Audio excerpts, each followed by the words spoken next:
ولدتا أشرقت الأرض وضاءت بنورك الأفق একটু বলি না সুবহানাল্লাহ। হযরত আব্বাস রাদিয়াল্লাহু তাআলা নবীজির আপন চাচা ছিলেন। উনি বলেন, ইয়া রাসূলুল্লাহ, কেউ না দেখলে আমি তো দেখেছি। লাম্মা ওয়ালাদতা, যেদিন যখন আপনার মিলাদ হয়েছিল, আমি দেখেছিলাম আশরাকাতিল আরদ, গোটা জমিন নূরানি হয়েছিল।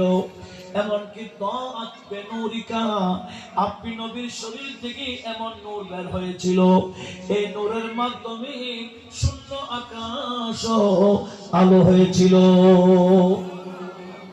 যে চেহারা থেকে গোটা জমিন আলোকিত, শূন্য আকাশ নূরানি হয়ে যায়, আল্লাহ বলে ওয়াদুহা, আমি ওই নূরানি চেহারার শপথ নিলাম।